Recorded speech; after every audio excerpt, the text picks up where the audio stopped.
একেবারে টান টান উত্তেজনা বলা যেতে পারে। আপনারা যে বিষয়টা নিয়ে ভাবছেন কেন এটা আমরা বলছি বা কেন এই ধরনের বক্তব্য সামনে আসছে সেটাও আপনাদের বিস্তারিত জানাবো। তবে আপনারা জানেন যে এসআইআর এর যে কাজ, সেই কাজ বিচার বিভাগের যে তদারকি, সেই তদারকিতে হচ্ছে। এবং আজ থেকে মানে সোমবার এখানে বলে রাখা ভালো যে এসআইআর এর যে পেন্ডিং কাজ, সেই কাজও চলছে, শুনানির কাজও কিন্তু চলছে। তার পাশাপাশি কোর্ট নির্দেশিত বা কোর্টের নিযুক্ত বিচারকরা তারাও কিন্তু এই স্ক্রুটিনি একদম খুঁটিয়ে দেখছেন এবং স্বাভাবিকভাবে তারা কিন্তু এই বিচারটাও করছেন যে কারা ভুয়ো ভোটার বা কারা ভুয়ো ভোটার নন। সব দিক খতিয়ে দেখার পর এই বিচারকরা তাদের হাতেই সিদ্ধান্ত যে তারা যদি বাতিল করে দেন তাহলে ভোটার লিস্ট থেকে নাম বাদ চলে যাবে, তারা যদি ইনক্লুড করে দেন বা গ্রহণ করে দেন তাহলে ভোটারের নাম থাকবে। আগামী 28 তারিখ একটা লিস্ট বেরোবে এবং তার সঙ্গে জানতে পারা যাচ্ছে যে একটা সাপ্লিমেন্টারি লিস্টও তারপর কয়েকদিনের মধ্যে বেরোতে চলেছে। কত লক্ষ নাম বাদ যেতে পারে, কি পরিস্থিতি তৈরি হতে পারে যদি সত্যি যে দাবিটা বিজেপির তরফ থেকে করা হচ্ছে যে কোটি কোটি নাম বাদ চলে যেতে পারে বা অন্তত 1 কোটির কাছাকাছি নাম বাদ চলে যেতে পারে, যদি সেরকম হয় তাহলে পশ্চিমবঙ্গে উত্তেজনা কি পরিস্থিতিতে থাকবে এবং সেই পরিস্থিতি আজ করেই কি বাহিনী দরকার এবং প্রয়োজনে সেনাও নামতে পারে পশ্চিমবাংলায়। আমরা বিস্তারিত এই বিষয়গুলো নিয়ে আলোচনা করব। আমার সঙ্গে রয়েছেন আমার সহকর্মী সুজয় ঘোষ। আমি সরাসরি সুজয়ের কাছে চলে যাব। সুজয়, দেখো এই যে সেনা নামতে পারে, এসআইআর আবহেই একেবারে সেনা নেমে যেতে পারে, এই যে বিষয়টা এটা উত্থাপিত হলো কিভাবে?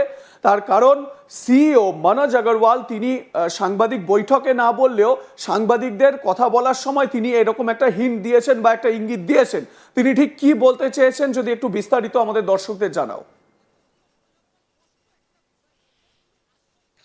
একেবারে সিও মনোজ আগরওয়াল তিনি তার দপ্তরে তার নিজের ঘরে বসে তিনি একটি প্রেস ব্রিফিং দিলেন এবং সেই প্রেস ব্রিফিং এ তার যে মন্তব্য এবং তার মন্তব্য নিয়ে বলা যেতে পারে একটা তীব্র আলোড়ন তৈরি হলো বলা যেতে পারে।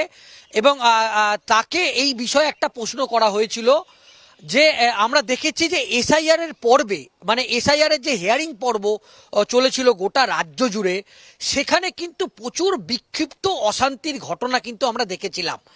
তো সেক্ষেত্রে সেটা শুনানি পর্বে মানে এসআইআর এর শুনানি পর্বে গোটা রাজ্য জুড়ে একাধিক বিক্ষিপ্ত বা মাঝারি বিক্ষিপ্ত গন্ডগোলের অশান্তির ঘটনা ঘটেছিল। তাহলে 28 তারিখ, সেই 28 তারিখে কিন্তু একটা তালিকা, মোটামুটি একটা বৈধ ভোটারের তালিকা, সেই তালিকা প্রকাশ করবে নির্বাচন কমিশন। তো আমরা একেবারে সরাসরি প্রশ্ন করেছিলাম তাহলে 28 তারিখে যে তালিকা প্রকাশ হবে তাহলে যখন একটা বড় অংশের নাম বাদ যাবে, প্রাথমিকভাবে আমরা যেটা জানতে পাচ্ছি এখনো পর্যন্ত যেটা 58 লক্ষ নাম, যেটা একেবারে এসআইআর এর প্রথম পর্বেই বাদ গিয়েছিল, তারপর এই সংখ্যাটা ক্রমশ বেড়ে বেড়ে আমরা এখন যেটা জানতে পাচ্ছি প্রায় 70 লক্ষ নাম যেটা নির্বাচন কমিশনের একেবারে স্ক্যানারে আছে এবং যেটাকে একটা সন্দেহজনক ভোটারের তালিকা রাখা হয়েছে। এবং এই 70 লক্ষ যে ভোটারের নাম যেটা সন্দেহজনক তালিকায়, আজ থেকে কিন্তু স্বপনদা যে সুপ্রিম কোর্টের নির্দেশে আমরা জানি যে 250-র মতো জেলা জজ মানে জেলার যারা জেলা জজ বা বিচারক আছে তারা কিন্তু নিজস্ব লগইন আইডি এবং পাসওয়ার্ড ব্যবহার করে সেই ভেরিফিকেশনের কাজ কিন্তু আজ থেকেই যেটা শুরু হয়েছে। তো সেক্ষেত্রে আমরা প্রশ্ন করেছিলাম তাহলে যদি একটা বড় অংশের নাম, কারণ 28 তারিখে যে তালিকা প্রকাশ হবে সেখানে মনে করা হচ্ছে একটা বড় অংশের নাম বাদ যাবে, তাহলে সুজয় আমি এই জায়গা থেকেই তোমার কাছে একটা প্রশ্ন রাখতে চাই। সেটা হচ্ছে গিয়ে এই যে বড় অংশের নাম বাদ যাওয়ার একটা কথা বলা হচ্ছে, আমরা দেখেছিলাম যে খসড়া যে তালিকা, এসআইআর এর খসড়া তালিকায় 58 লক্ষ নাম বাদ গিয়েছিল এবং সেখানে মৃত ভোটারের নাম ছিল, সেখানে double entry triple entry voter ছিল এবং অনেক ভোটার যাদের কোনো খোঁজ পাওয়া যায়নি ইত্যাদি এরকম ছিল। তো তারপর যখন এই ফাইনাল লিস্ট বেরোবে 28 তারিখের দিকে, তো এখন আমরা তাকিয়ে রয়েছি ফাইনাল লিস্টে কত নাম বাদ যেতে পারে মোটামুটি একটা ফিগার কি সিইওর তরফ থেকে বলা হয়েছে বা ইলেকশন নির্বাচনী আধিকারিকের দপ্তরের তরফ থেকে কি বলা হয়েছে? দেখো আমরা এই প্রশ্নটা তুমি যে প্রশ্ন আমাকে করলে আমি সেই প্রশ্নই সিও মনোজ আগরওয়ালকে করেছিলাম যে অ্যাপ্রক্স স্যার কত নাম এ রাজ্য থেকে বাদ যেতে পারে বলে আপনি মনে করছেন। যেহেতু আপনারাই নির্বাচন যে রোল প্রসেস সেই প্রসেস করছেন, যদিও এই বিষয়ে তিনি স্পষ্ট কোনো মন্তব্য করেননি। প্রাথমিকভাবে এটা 45 থেকে 50 লক্ষ এই সংখ্যাটা ছিল, কিন্তু লাস্ট 2 দিন 3 দিনে এই সংখ্যাটা সেটা 45-50 থেকে সেটা সর্বোচ্চ যেটা জানা যাচ্ছে প্রায় 70 থেকে 80 হয়ে যেতে পারে, অন্তত 70 বা 80 লক্ষ ছাড়িয়ে যেতে পারে সন্দেহজনক ভোটারের তালিকা। এবং যেটা সিও মনোজ আগরওয়াল যেটা স্পষ্ট করেছে, এই সম্পূর্ণ তালিকাটা এখনো পর্যন্ত তাদের হাতে আসেনি। এই সন্দেহজনক ভোটারের তালিকা বা অবৈধ ভোটারের তালিকাটা একেবারে সরাসরি দিল্লির কেন্দ্রীয় নির্বাচনের সনদ থেকে সরাসরি চলে আসবে একেবারে যে বিচারকরা সুপ্রিম কোর্টের কাছে এটা জমা পড়বে বলা যেতে পারে।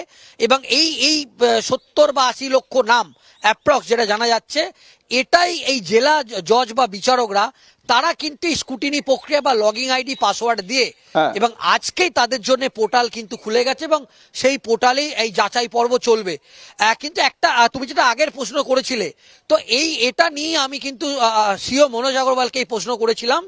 তখন সিও মনোজ আগরওয়াল একটা স্পষ্ট কথাই বলেছেন যে ইতিমধ্যেই 480 কোম্পানির প্যারামিলিটারি ফোর্স বা কেন্দ্রীয় বাহিনী, সেই কেন্দ্রীয় বাহিনী কিন্তু ইতিমধ্যেই রাজ্যে মানে এসেছে। এবং আজকে একটি উচ্চ পর্যায়ের বৈঠক আছে সিও দপ্তরে, সেখানে এই প্যারামিলিটারি ফোর্স কিভাবে কোথায় মোতায়েন হবে, অতি স্পর্শকাতর জেলাগুলোয় সেগুলো চিহ্নিত হবে। অন্যদিকে তিনি বলেছেন যে যদি 28 তারিখে কোনো এ রাজ্যের আইন শৃঙ্খলা জনিত কোনো সমস্যা হয়, তার দায় কিন্তু রাজ্য সরকারের, কারণ এখনো পর্যন্ত আনুষ্ঠানিকভাবে নির্বাচন এ রাজ্যে ঘোষণা হয়নি। যদি নির্বাচন আচরণবিধি লাগু হয়ে যায় তখন কিন্তু আইন শৃঙ্খলা চলে যাবে কমিশনের হাতে। কিন্তু 28 তারিখ মানে যেদিনকে এই চূড়ান্ত তালিকা একটা প্রথম তালিকা প্রকাশ হবে, তারপর একটা সাপ্লিমেন্টারি তালিকা প্রকাশ হবে, সেক্ষেত্রে এই দায় যদি রাজ্যে কোনো আইন শৃঙ্খলার পরিস্থিতি তৈরি হয়, এই দায় সম্পূর্ণ রাজ্য সরকারের। এমনকি তিনি আরো এক কদম এগিয়ে তিনি বলেছেন যে যদি সত্যি কোনো অশান্তির ঘটনা হয় রাজ্য সরকার প্রয়োজনে সেনা নামাতে পারে। আমি ঠিক এই জায়গা থেকেই একটা প্রশ্ন উঠে যাচ্ছে সুজয়। আমরা পশ্চিমবঙ্গের ভোটের সময় আমরা দেখেছি যে পশ্চিমবঙ্গে ভোটের সময় প্রচুর আধা সেনা মোতায়েন করতে হয়, আধা সেনা নামাতে হয়। তোমার কাছে আমার পরের প্রশ্ন এটা যে এই যে সেনা মানে